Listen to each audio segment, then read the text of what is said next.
Fala pessoal, tudo certo com vocês? Faz um tempinho que eu não apareço aqui. Para quem não sabe, eu sou o Marcos Torres, sou o dono desse canal. Nesse canal ele é focado em arte digital, mais especificamente em concept arts. Eu trabalho nesse meio, com indústria de jogos já faz um tempo. E aqui, além de fazer essas análises de concept art para jogos, a gente também tem um podcast que é o Art Hacks e temos alguns tutoriais. Bom, hoje é mais um dia de análise aqui, a gente está retomando essa série.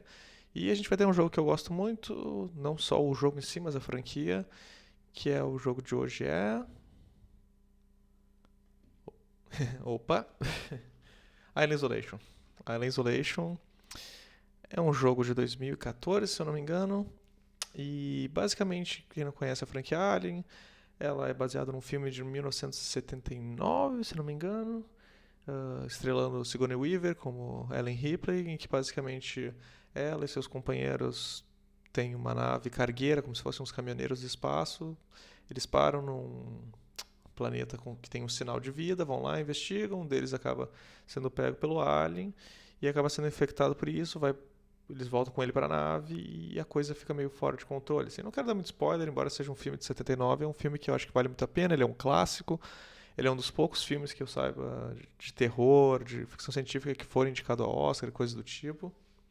E, bom, não preciso dizer, eu gosto muito dessa franquia, eu acho que ela influenciou muito a minha infância para justamente poder escolher, tanto trabalhar com o que eu trabalho hoje em dia, algumas coisas que eu gosto, terror, ficção científica, eu acho uma combinação muito interessante, assim, e a franquia Alien, ela basicamente engloba tudo isso de uma maneira muito especial, única, que já foi muitas vezes copiada, assim.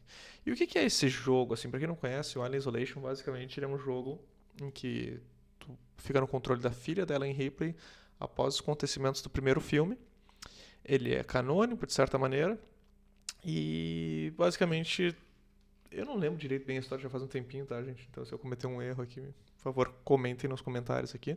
Mas basicamente, tu descobre uma mensagem da tua mãe, tu vai procurar isso, tu vai parar numa estação, que daí tu descobre que tem algum envolvimento com essa questão dos xenomorfos, que são os aliens que foram soltos, e essa estação meio que foi atacada por isso, e tem várias coisas acontecendo, além de ter uns androides meio loucos lá e tudo mais.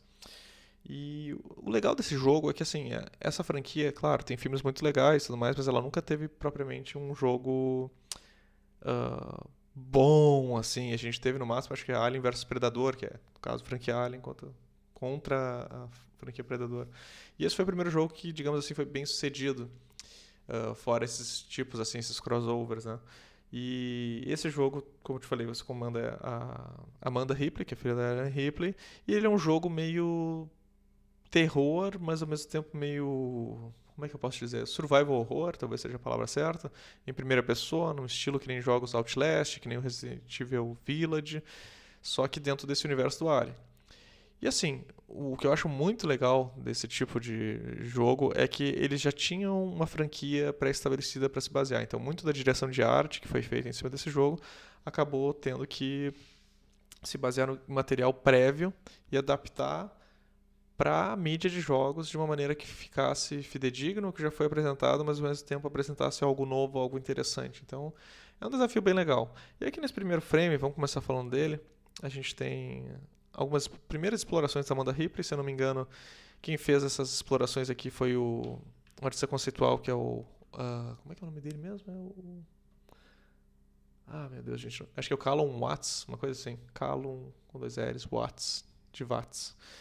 E o que eu acho interessante é que alguém pode dizer, poxa, mas não tem um refinamento, mas parece até uma coisa meio quadrinhos, né? Eu acho muito bom esse tipo de acabamento que ele faz, no sentido de que ele está focando muito mais no gestual aqui, como a gente consegue ver essas linhas de expressão, muito no acting, né? Tipo, ela saindo aqui da escotilha, sabe? Ela descansando, ela reparando alguma coisa, assim.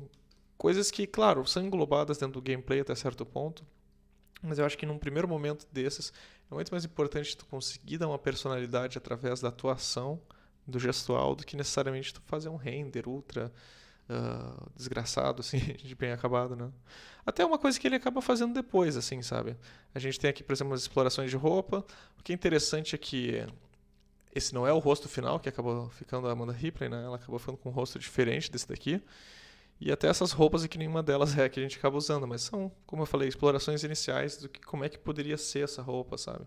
Ela vai ser meio desgraçada, ela vai ser uma roupa mais industrial, ela vai ser uma roupa mais baseada em algo de ficção científica meio retrô, como é o caso dessa aqui, que parece mais lycra, assim.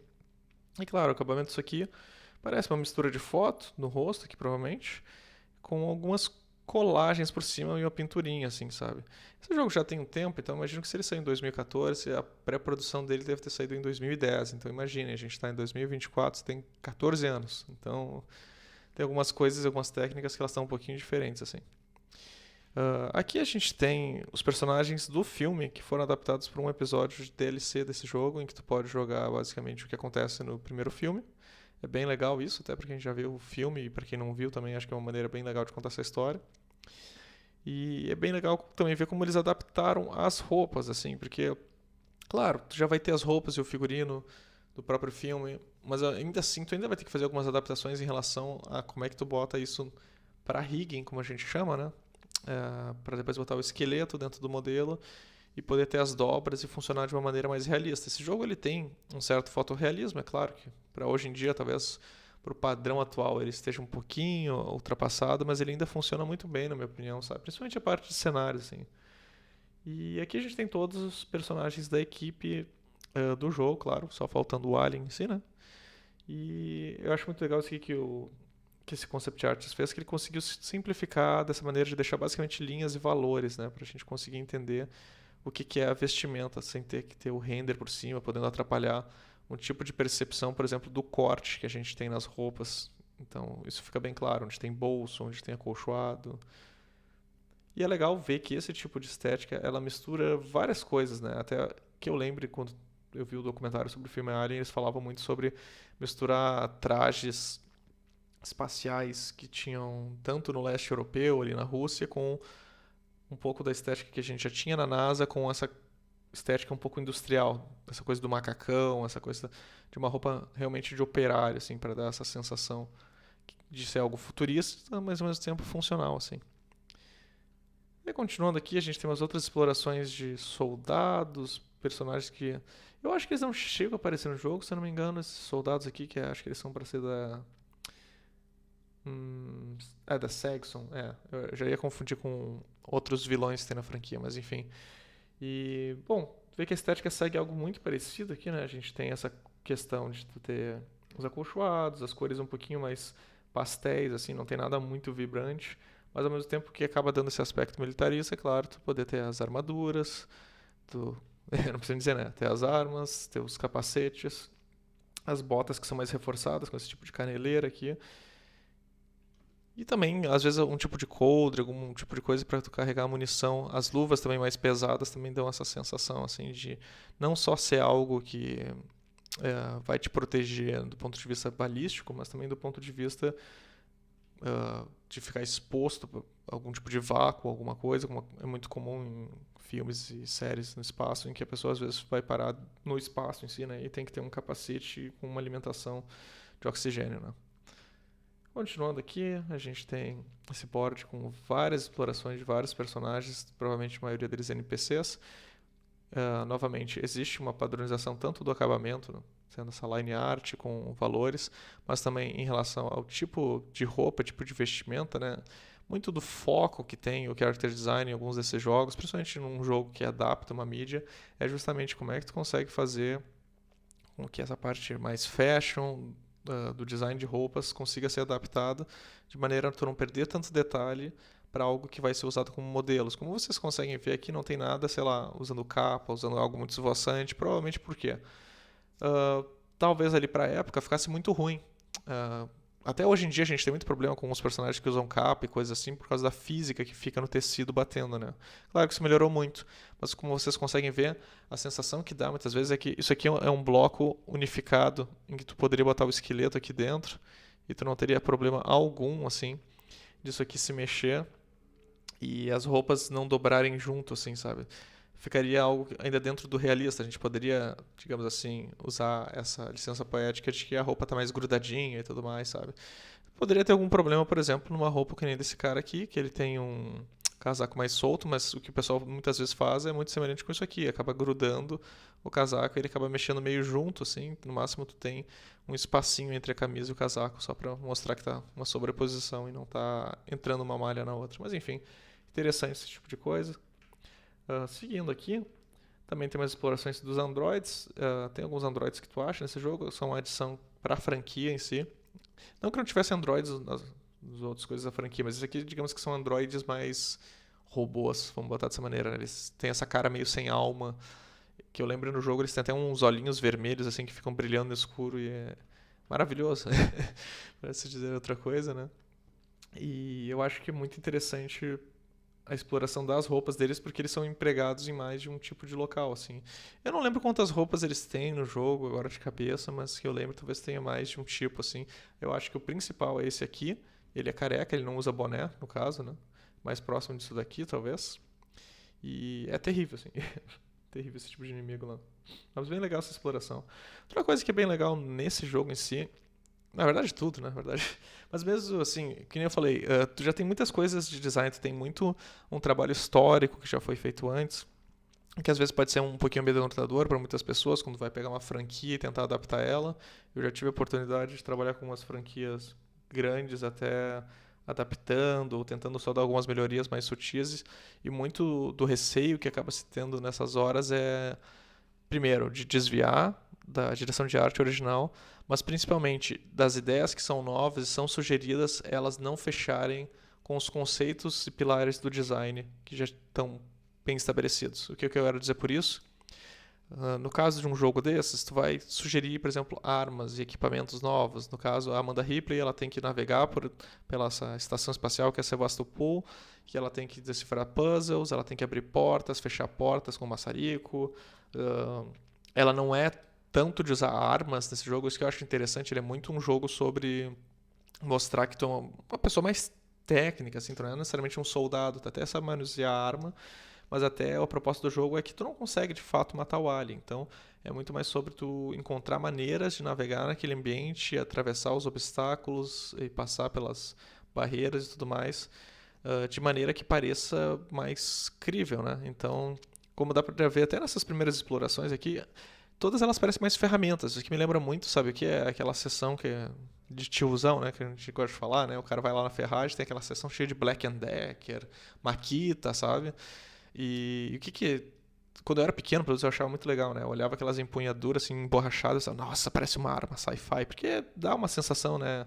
Tanto que eles chamam em inglês esse tipo de ferramenta de power tools. Então, eu entendo que é power tools porque, né, elas são tem poder, enfim, né, pode furar a parede, pode não sei o quê, mas eu acho que esse power tools também poderia ser lido de outra maneira como ferramentas que te deixam foda, sei lá. Então, tipo aqui, a gente tem, sei lá, um grampeador aqui, parece, sabe? Isso aqui parece muito uma arma de prego, por exemplo. Claro, muitas dessas ideias aqui não passaram, mas eu acho que eles pegaram muita proposta. Essa questão de ter, digamos assim, enjambres, né? Como essa faca aqui, que parece basicamente uma lâmina que enrolaram um pano aqui para justamente poder usar como uma faca, né? Tu tem algumas dessas filosofias de design usadas mais à frente. É uma coisa que apareceu em algumas coisas da franquia a Alien, por exemplo, no segundo filme, quando a gente vê uma hora que a Ripley amarra duas armas uma na outra usando fita isolante. Eu acho que é um bom exemplo disso, sabe? Então, eu acho muito legal ele ver que eles pegaram novamente essas filosofias do design que são aplicadas no filme, em que tu tem, sim, uma ficção científica que ela é meio futurista, mas ela é meio low-tech, né? Tu tem botões, as coisas mais, e tu também tem esses momentos de enjambre, né? Aqui a gente tem uma arma que ela é usada no primeiro filme, né? Que é o lança-chamas. Eles fizeram uma versão muito próxima, na verdade, né? São uma adaptação muito sutil de algumas coisas, assim. Acaba tendo dois tubos em vez de um, que nem a gente tem desse jeito aqui. E, como eu falei, é legal ver que já está se baseando em algo que já foi criado, então, digamos, é um pouquinho mais factual, sabe? Não é algo tirado, sei lá, da bunda, como a gente gosta de dizer, sabe? E aqui a gente tem outras coisas, tem esses aparelhinhos que tu pode craftar, né? Dentro do jogo tu acha várias, como é que eu vou dizer, recursos. Vai juntando os recursos e tu pode craftar esses tipos de bombas e coisas do tipo. E o que eu acho interessante é justamente esse aspecto artesanal que tu dá, mas ao mesmo tempo futurista. Tu tem os fios, tu tem os botões, mas tu tem ao mesmo tempo a fita enrolada no meio ali. Às vezes tu tem pano, dependendo da arma. E ao mesmo tempo, como é que tu faz para essas coisas ficar claro qual que é a função delas, por exemplo.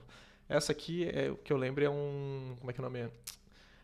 É um falante que tu mistura com uma bateria e tu faz basicamente um aparelhinho que é para distrair o alien, distrair outros inimigos, né? Então, isso tem que ficar claro no design. Alguém poderia dizer, não, mas por que a gente não bota um falante só, né? Aí que tá, eu acho que tem que ter nos dois lados. Por quê? Porque daí tu também tem a questão da função. Tu vai jogar essa bombinha e ela sai rolando usando isso aqui como se fosse uma roda, né? Então, são designs que são muito bem pensados, na minha opinião, sabe? Mesma coisa essa bombinha aqui com esse molotov, digamos, né? Ela é uma bombinha incendiária. Esse aqui, se eu não me engano, é uma bombinha com timer, né? Essa aqui eu não lembro de cabeça o que é. Então, tu tem que conseguir representar isso também pensando no shape final, né? Tipo, essa aqui é quadradona, essa aqui tu já tem mais essa parte circular, assim. Essa tu já tem esse design um pouquinho mais pontiagudo. Aqui tu tem uma coisa quase redonda, assim, né? Por causa desse pote. Porque a silhueta tem que ser reconhecível, de certa maneira, na hora que tu vai fazer, por exemplo, os ícones do menu, da seleção. Na parte da UI, isso vai contar também, sabe? E daí, claro, a gente começa a entrar um pouco em cenários, a gente tem naves no jogo, eu não lembro de cabeça qual nave é essa. O que eu gostei muito desse callout aqui, justamente, claro, tem uma blocagem 3D depois, isso é meio que inevitável, principalmente quando a gente trata de hard surface, de superfícies duras. Mas a gente tem esses primeiros designs aqui que eles são totalmente linha e dá pra ver que, cara, é bem simplificado, não duvido que isso aqui tenha sido feito à mão.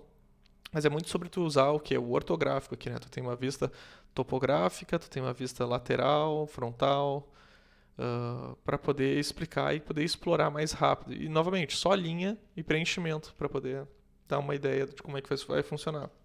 Até mesmo 3D, depois quando o pessoal vai para 3D, existe muito um foco, primeiro, quando vai fazer hard surface, na forma, né?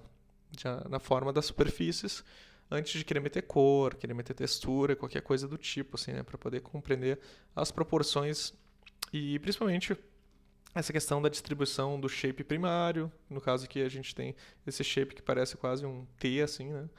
Os shapes secundários que a gente vai ter, esses detalhes terciários, por exemplo, esses vários, parece ser, tá ruim de ver aqui talvez, mas parece ser vários parafusinhos, mas é assim, a gente tem esses shapes secundários aqui. Como é que eles vão ser distribuídos de maneira que não fique muito ruído, né? Isso é muito importante. É uma composição, literalmente, do veículo. E, bom, o jogo se passa, como eu falei, nessa estação espacial, Sevastopol. O que eu acho muito legal, na verdade, da estação é que ela dá, diferente de muitos jogos que a gente, pelo menos daquela época, não dava muito a sensação de que o espaço que a gente estava transitando era de fato dentro daquele que a gente via do lado de fora. Então, digamos assim, havia a estação. Vamos pegar um jogo assim um pouquinho mais antigo. System Shock 2, por exemplo, que também era uma estação espacial. Tu olhava a estação de fora e tu entrava dentro da estação, tu não sabia dizer onde tu estava e tu também não sabia dizer se aquele espaço parecia caber ali dentro. É isso que eu quero dizer, sabe? Parecia até uma coisa meio liminal, no sentido de tu entrou numa coisa que é muito maior do que ela parece, sabe? E aqui não. Aqui tem vários momentos dentro do jogo em que tu para em lugares que são envidraçados, tem janelas e tu consegue literalmente ver, sei lá, digamos, daqui pra cá. E tu consegue ver o outro prédio e ver aquele outro prédio lá atrás também. Então, teve um pensamento arquitetônico muito bem fundamentado. Claro, tem alguns momentos que existe uma miguezada, como a gente gosta de falar, né? Mas, no geral, isso foi muito bem pensado já nessa época. E teve jogos que vieram depois que seguem uma filosofia de arquitetura muito semelhante, que, por exemplo, o Prey, que é um jogo que eu já fiz uma review aqui, que conseguem novamente dar essa sensação de que tu tá fazendo essa transição entre ambientes de maneira realista e de maneira que parece consistente, sabe? E falando das partes mais internas, é porque a gente não passa muito tempo externo, acho que a gente tem umas 2, 3 cenas externas, infelizmente não é que nem o Prey, que tu pode literalmente dar a volta na nave pelo lado de fora, né, pelo espaço. A gente passa a maior parte do tempo do jogo dentro da nave.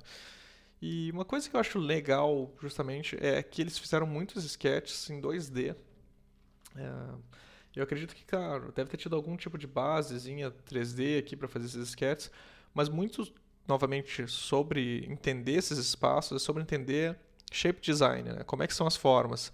Tu tem muitas coisas de tu ter o arredondado, de tu ter esses cortes, intersecções, de tu não ter, como é que eu posso dizer, coisas muito pontiagudas no geral, assim, né? Tu tem muitas diagonaizinhas, tentando, novamente, seguir muito a filosofia de design que tem do primeiro filme, assim, mas tentando, ao mesmo tempo, aplicar coisas novas, assim, sabe?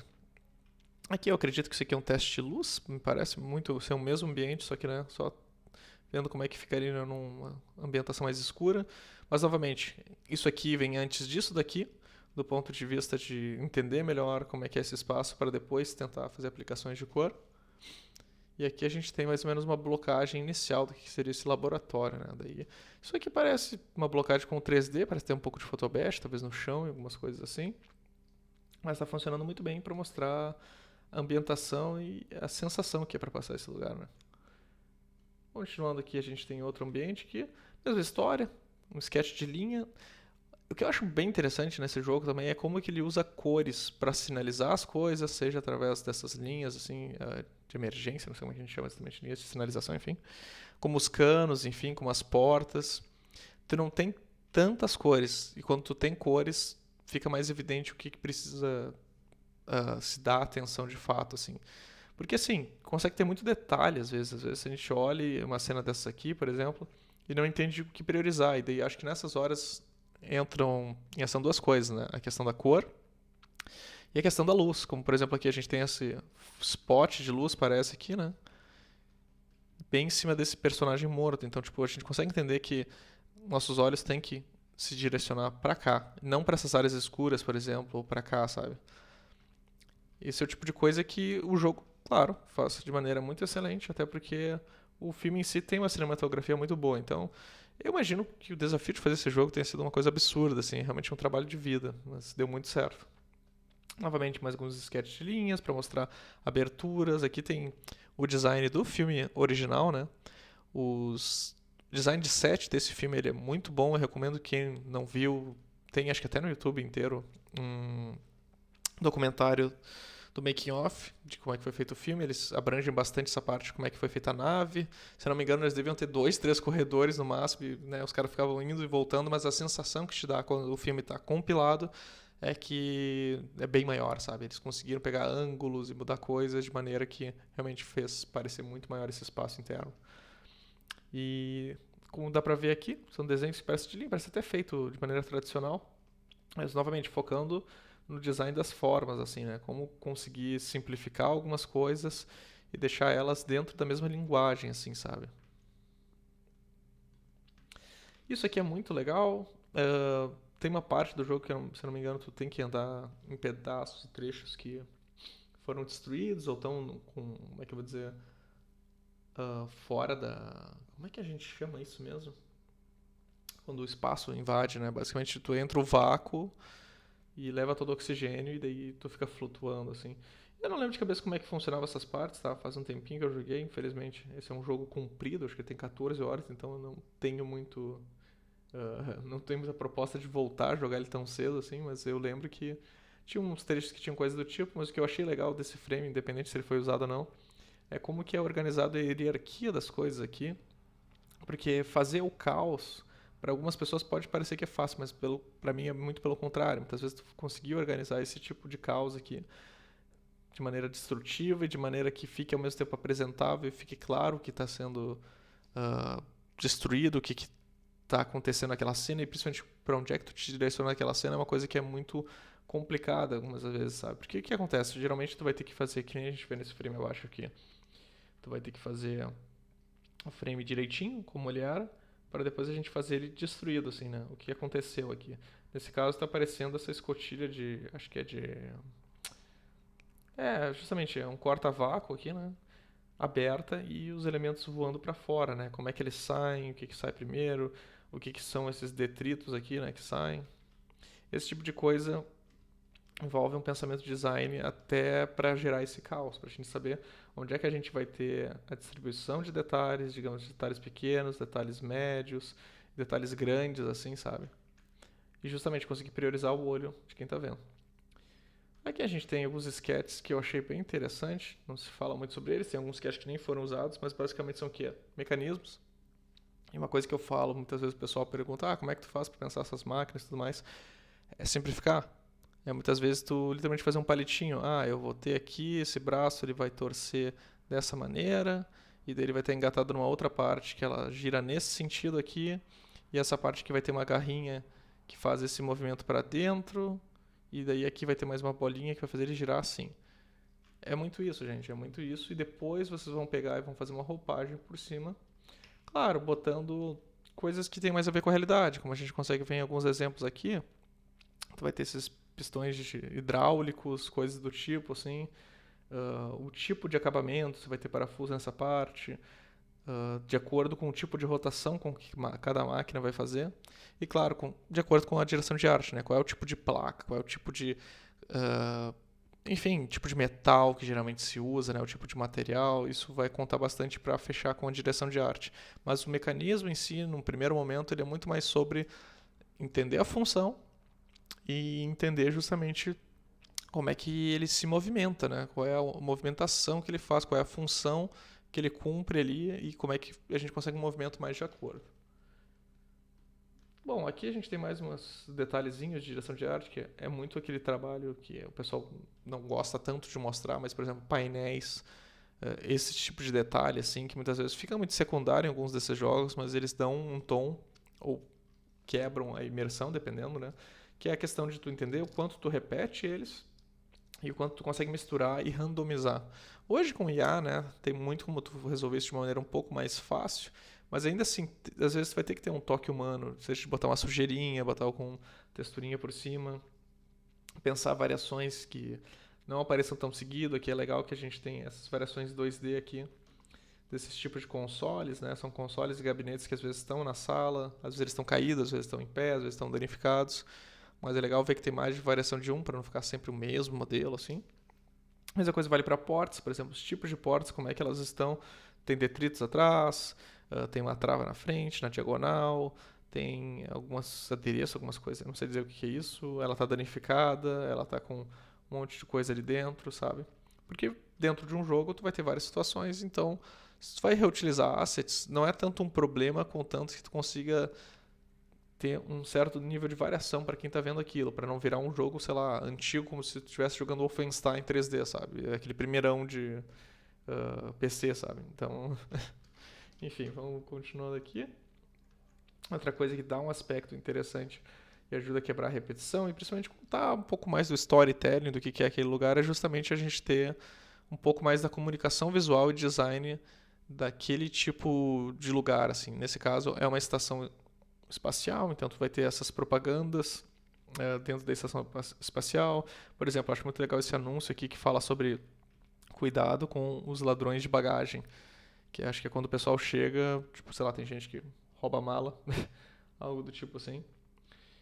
E enfim, tem coisas até meio engraçadas, assim, até meio cômicas, por exemplo, esse aqui, LOL has no boundaries, tipo, como se fosse uma polícia que, enfim, né, faz alguma coisa errada ou ilegal, né? Não vou entrar no mérito de perguntar.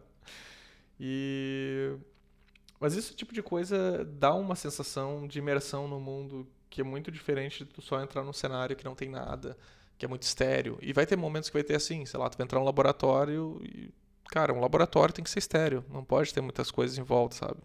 Agora tu tá em partes mais comerciais dentro do jogo, tem uma parte que eu me lembro tem tipo, quase que um shopping assim, com lojas.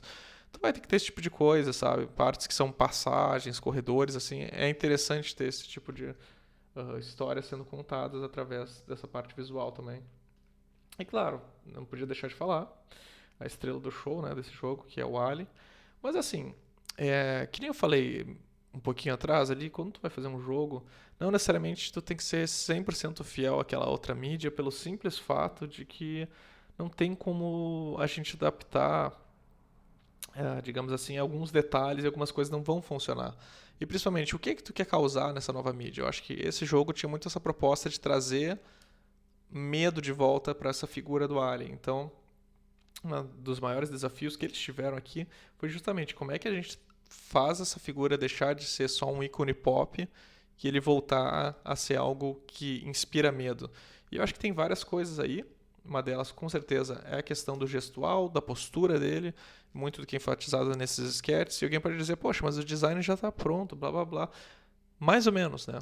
Porque, ainda mais se tratando de um personagem que já foi feito e refeito várias vezes, uma coisa que precisa ser dita é que características dele e qual design dele, qual versão dele parece ser mais amedrontadora. Como é que a gente consegue deixar ele mais imponente? E até dá pra ver que nessa versão aqui eu acho muito interessante isso, mas ele tá parrudo aqui, né, gente? Ele tá... Olha isso aqui, velho. Olha o deltoide aqui do pai aqui. Ele tá... ele tá muito forte, tá ligado? E eu acho que isso tem muito a ver, no caso, né, com escolhas de justamente fazer com que ele tenha um tronco maior, talvez uma cabeça maior. Essa parte aqui, eu não lembro como é que a gente chama esses pedaços aqui, mas eles estão mais imponentes, assim. A cauda do Alien nesse jogo, eu lembro que ela era gigantesca, assim, e até ele acaba usando ela como arma. Muitas vezes tu acaba vendo ela rastejando em alguns pedaços quando tu está escondido, então tem essa questão de ser um marco visual que precisa ser enfatizado. Então, digamos que no filme original talvez não fosse tão grande, mas aqui ela vai ter que ser, justamente porque a nossa visão ali em primeira pessoa, ela vai influenciar muito dessas decisões, né, do gameplay. Enfim, daí continuando aqui, a gente tem uns shots aqui de como ficou a nossa criança, né, no final. Dá pra ver aqui o rabão que eu falei, né? O rabão sendo rastejado. Mas também tem essa coisa de ela ser muito mais animalesco, né? Ele é muito mais animalesco e ele é muito expansível, assim, na aparência dele. Essas, como é que é o nome? Eu não sei dizer, esses espinhos quase que parece que ele sai das costas dele. Essa questão da ombreira dele dá um tronco maior, né? Deixa ele um pouquinho mais ombrudo, não deixa ele tão magrelo. As garras também são bem compridas, dá pra ver assim. E claro, ele tem esse aspecto quase, como é que eu posso dizer, mais animalesco até na maneira de andar, assim, né? Ele não tem um aspecto tão humanoide como tem algumas outras versões, ele é até mais magrelo, assim, sabe? Eu acho que funcionou muito bem essa adaptação deles. Aqui a gente tá vendo de longe, muitas vezes tem algumas cinematics, se tu vê assim, mas quando tu vê ele no jogo em si, ele realmente parece muito grande, assim, muito... Até a escala dele eu acho que acabou ficando maior. E claro, como eu falei, no jogo tu tem que resolver questões e blá blá blá, mas tu tá o tempo todo fugindo dele. A partir de um certo ponto ali, tu tá o tempo todo fugindo dele, ele pode aparecer a qualquer momento, e ele aparece por dutos, ele aparece por portas, ele consegue te escutar, então é um desafio bem interessante, assim, a inteligência artificial que eles criaram para esse personagem. E claro, não poderia deixar de falar, né? Ele é um jogo muito cinemático, até porque ele é baseado num filme, mas um trabalho que foi muito necessário foi justamente esse trabalho de fazer keyframes, storyboards que pudessem contar a história, principalmente pensando na questão da primeira pessoa. E aqui dá pra ver que tem até a mãozinha do personagem e tudo mais. E principalmente entendendo como é que funcionariam essas interações, qual seria a distância das coisas, qual seria a distância dos personagens, porque tem isso, né? Tu não quer que corte o personagem do frame, mesmo sendo em primeira pessoa, e tem que ficar claro o acting. Principalmente se aparece só as mãos do personagem. Por exemplo, aqui, ele está segurando com as duas mãos, eu acho que essa manivela aqui. Tem que aparecer isso, mas ao mesmo tempo a gente tem que conseguir englobar os pezinhos do alien aqui também. E nesse caso acho que tem mais de um alien, são 3 aliens, então tem que eles aparecerem em algum ponto aqui. Então é muito um pensamento de composição e ao mesmo tempo um pensamento de gameplay. É bem interessante esse tipo de trabalho que eles tiveram dessa maneira. Aqui a gente tem mais um pouco disso, né? A gente tem essa coisa de como a gente tem uma visão mais aberta, né? Claro, a gente consegue mexer o point, como é que é? POV, que eles chamam, né? Point of View dentro do jogo, para ficar mais aberto, mais fechado, não ficar aquela coisa meio Quake, né? Que o pessoal parece ter um olho de peixe. Mas vamos pensar que mesmo que tu esteja com um POV mais fechado, tu ainda assim tem que aparecer tua mão, teu braço assim na tua frente. E também na hora que tu entra no cenário tem que ficar claro boa parte do cenário quando tu entrou nele, como é o caso desse primeiro frame aqui e desse segundo aqui. Aqui a gente consegue ver que ela abre uma alavanca, tira a roupinha, bota a roupinha aqui pra ver o reflexo dela mesmo no capacete, assim. E aqui ela tá, eu não sei dizer se é num espelho aqui. Esse move aqui ficou um pouquinho complicado de entender. E aqui dá pra ver esse framezinho em que dá pra entender de maneira novamente como se fosse o HUD, né? Que tu tá usando um capacete, assim, né? Que tu já tá com a tua roupa, assim. São detalhes que parecem bobos, mas assim, eles mudam muito nessa questão de contar uma história. Então é isso aí, pessoal. Essa análise, eu espero que vocês tenham gostado, assim. Tem mais coisas para vir em breve. Acabei deixando um pouco de lado a série por questões pessoais, coisas que tinha para fazer. Como a gente sabe, a vida acaba entrando meio que no meio às vezes, e a gente não consegue priorizar isso, ou às vezes a gente também quer descansar, né? Então, mas assim, fiquem tranquilos que não estou deixando esse canal abandonado aqui, não é a minha ideia, mas claro, a gente vai fazendo dentro do possível e vai fazendo o nosso melhor. E é isso aí, por favor, não esqueçam de comentar, de compartilhar, é sempre bom, incentiva muito esse tipo de vídeo. Por favor, também ouçam o Art Hacks. E se quiserem me seguir nas redes sociais, vocês vão ter os links aqui embaixo. E é isso aí, a gente se fala na próxima. Valeu!